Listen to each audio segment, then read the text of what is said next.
Hey guys, how's everyone doing? So in today's video, we're going to be talking about how you guys can win those 1v3 situations. Now, before we get into the video, about 3 weeks ago, I made my 500 subscriber video, and now we're approaching 4,000. And I'm pretty sure my last video we were on 3,000, so this is kind of crazy. I want to say welcome to all the new subscribers. I hope you're here to stay, and I hope you enjoy my future content. Right, sick. We're going to get straight into the video right now, and we're going to be talking about 1v3s. Now, first thing before we get started in these 1v3s, guys, I want to tell you that it's like 60% skill and then 40% luck. Now, what I mean, the luck part is, number one, you got to be lucky that they're not all really good players, right? Because if they're really good players, it's going to be very, very difficult for you to win that 1v3. Most likely impossible for you to win that 1v3. Because if these people push you at the same time, it's game over. You could be ace you, okay? It doesn't matter if 3 people push you at the same time and they have shields and they will all focus firing you. It's game over. There's nothing you can do about it. However, in this video, I'm going to be going over like 4 different things that will hopefully allow you to stop them from team firing you and stop them from being together. So yeah, just keep this in mind. You're not going to be winning all your 1v3s. You're not going to be winning most of your 1v3s, and a lot of it is kind of luck. So, I mean, sometimes you can obviously beat a full team. That's probably just because they're uncoordinated and are not all together at the same time.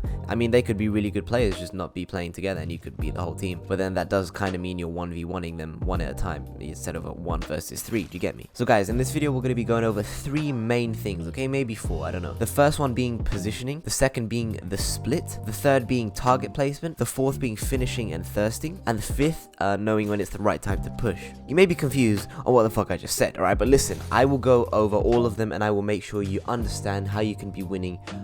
How you can increase that 60-40 chance to maybe an 80-20 chance, okay? Anyway, so the first thing we're going to be talking about, guys, is your positioning. So positioning, guys, as you know, is already super important in Apex Legends. No matter what you're trying to do, if you're trying to 1v3, it's super important, and if you're trying to 3v3, it's super important. So the thing is, when you're 1v3ing people, you want to make sure that you put yourself in a position where all 3 of the people on the other team cannot push you at the same time. Now, that's pretty difficult, and that's almost impossible. But here's the thing, guys. If they're a good team, you have 2 options. You can either turn off your Xbox or PS4, whatever you play on, or you can die, okay? It's up to you. Because guys, if you're coming up against a good 1v3, there's a very high chance that you're not going to be able to kill him. This includes me. If I come up with a stack 3, it's going to be very hard to kill him unless I do it 1 at a time. Now, this is why you want a good position, because you want to make sure that they can push you 1 at a time, and that will make it a lot easier for you. So if you ever do get into a situation where you're in a 1v3 and you know they're a good team and you're obviously not going to be able to kill them or have a very low chance of killing them, just run away, okay? Get the banners if you can, or just run away. That's probably going to be the best thing you can do to benefit the team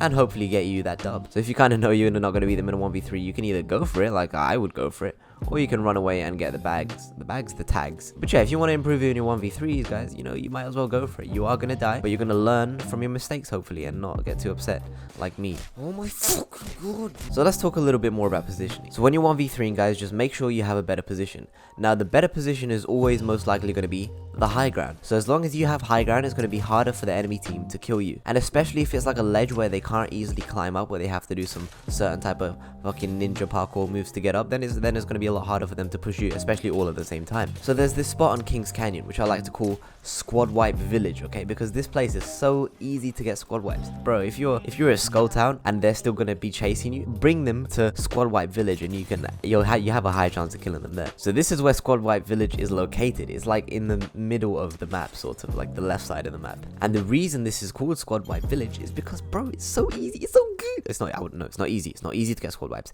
but it's easier to get squad wipes. You feel me? You get me, bro? So the thing you're seeing in the background right now is me getting 2 squad wipes in a row in this village, and the players that I killed were pretty decent. They were okay. And the thing is, they couldn't push me at the same time, although they pushed me relatively, like, you know, together, sort of. They weren't all pushing me at the same time, so it was just easier for me to pick them out 1 by 1 and end their lives. So guys, to sum up the positioning for 1v3s, just make sure you're always trying to position yourself in a spot where they're not going to be able to push you at the same time. Just like in Squad Wipe Village, that's a really good place to squad wipe people. But again, there are places all around the map where you can figure out a way to squad wipe people. At Skull Town, you can get to the roof, and it's pretty difficult to push that because they have to climb up, and while they're climbing, you can shoot them. But yeah, figure out your own ways, guys, okay? You are yourself. You're smart. I believe in you, and I believe that you can go out there and figure out how to squad wipe. You can figure out some awesome positions, maybe some better positions than me. Yeah, you're not gonna get better just by watching this video. You actually have to listen to what I say and go do it, guys, because I know a lot of you kind of just watch the video and don't do what I say. But trust me, guys, I'm trying to help you here. And if you take into account what I'm telling you right now and you actually put it into effect in game, you're going to improve as a player, guys. Practice makes perfect. Now, guys, I'm not playing to be the best console Apex player, right? I'm just trying to make these videos to help you and to entertain you, okay? I may be a good player, but who knows? I might be the best, who knows? Alright, guys, so we've spoken about positioning, and now the next thing we're going to be talking about is the split. What's the split? Well, thank God you have Papa Koala to tell you all these beautiful things about the split. Now, guys, the split is the term I like to use to separate the squad. Being the split, I just spit on my microphone and I can see it. It is dribbling. Anyway, okay, that's disgusting. Now, the split is one of the most important things, and this kind of links to the positioning. So if you have a good squad coming up against you, right, they're fucking pro players, right, 30 million kills each, you're gonna have to figure out a way to separate them. And although, yes, getting high ground is gonna stop them from pushing you all at the same time, sort of, if you split them up and bamboozle them, then you will have a higher chance of killing them, because, you know, you have to kind of single a player out. And the way you're gonna be singling people out, guys, is by constantly doing loops, okay? Especially if you're in Skulltown, it's a really good place to lose people. So what you can do is, if there's a squad of 3 or 2 chasing you, you keep running round in circles until they finally give up. Now, once they give up, that's when you know you've already won, because now it allows you to kind of single them out, watch what they're doing, and then know when it's the right time to attack. We'll go into the right time to attack in a second. If they're a good squad, they're most likely always going to move together no matter what they do. So basically, what I'm telling you to do is be the opposite of a lion. So what lions do, right, is they rush people and they eat them, and they push them, sort of like, because as you know, lions, right, they go straight for them. They try cornering the people to kill them, okay? But you're only one guy, and obviously lions hunt in packs, I think. Am I right? They hunt in at least 2s, okay? So you're gonna have to be opposite of a lion, and you're gonna have to run away and let them get into a better position for you by you running away. You get me? Probably not. I hope you do, though. To be honest, I'm kind of finding it difficult how to explain the split, guys. All you gotta do is just run around and figure out a way to split them up. And the way you're gonna be doing that is by constantly running, doing loops, going up on high ground, going low on high ground, making them lose you, right? And the thing is, when they're chasing you, they don't usually chase you all like together. And the thing is, they get overconfident, and because there's 3 of them, right, you're always gonna have one that's in front, and the one that's in front could be very far ahead in front, right? So what you could do is, while you're running away, you could turn around and shoot the first guy. Now listen, hypothetically, if you do down the first guy, you now have a 1v2 situation. Now the third thing we're going to be talking about is the target placement. Now the target placement is kind of basically the split, okay? So this kind of links to when the guy's chasing you and you turn around and kill him, because then you kind of know that he's alone, because he's the one that's, you know, in front of everyone wanting to get the kill. Now guys, I know you can't always choose where you fight. However, in some situations you can. So whenever you can choose where to fight, just make sure it's in a spot where you have the advantage. So an example of an advantage position when 1v3 is the stairs in Skulltown, okay? Because when you like to get to the top, there's only one way up, unless you're Pathfinder or Octane. There's only one way up, and that one way up is by the stairs. Now, if they're all pushing you, right, and the person in front gets ahead, what you can do is, when you get to the top of the stairs, you turn around and beam the guy who's in front of everyone else, and then most likely you're going to down him.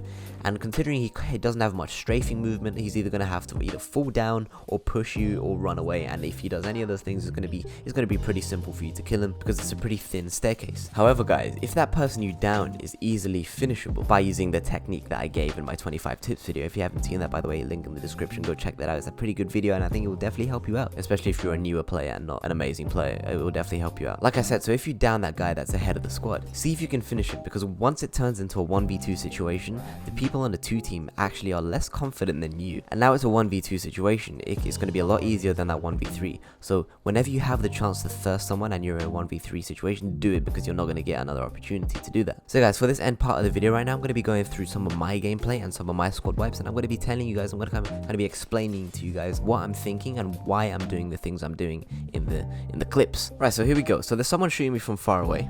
So I'm just trying to dodge and weave, you know. And the thing is, I try sliding over to the other building to get into that little cover. However, shit, the slide didn't work. So now I know that the Wraith is underneath me, so I have to kill her. And yep, that sound was me being scared because I had to reload my weapon. And if she shot me with that Peacekeeper, I would have died. So now I know that the other 2 people are pushing me. I don't know if they're together. I don't know where they are, but I know they're coming. So I'm trying to get all my weapons loaded, trying to heal. However, I hear them rezzing downstairs, so I can't heal all the way, otherwise I won't be able to kill him.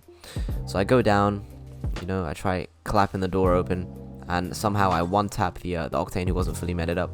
And the Wraith managed to get a cell on, and then the cell is gone, and then she dies. And then I turn around, I hear the Octane behind me, and you see every time I shoot and reload, guys, when I reload, or like, sorry, when I cock back the Peacekeeper, I go into cover, and then back. Fucking eaten. Yes, get eaten. I go into cover, and then go out of cover when I shoot. Do you know what I mean? So I shoot, go into cover, let it cock back, and then go out of cover and shoot her again.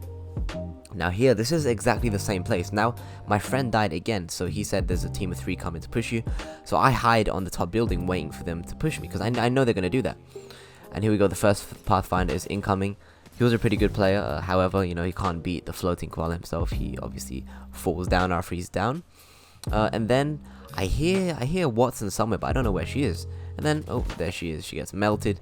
And now it's a 1v1 situation, so, you know, I've already won the fight, in my opinion, because, number one, he has blue armor, and he tried pushing me, which was a bad idea. So, yeah, that's why, guys, high ground is very important. Floating koala on YouTube. How many times do I have to tell you?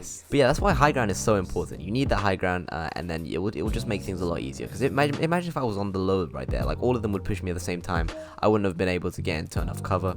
And up there is pretty good, because, as I said, it's pretty difficult to get up there. Right, well, thank you guys for watching. I will see you guys in the next one. Don't forget to leave a like if you enjoyed the video, and subscribe if you have not already. And also, just to let you guys know, I will be uploading some different games. Let me know of some games you want me to play in the description below. Let me know some games you want me to make some videos on, and I will gladly do that.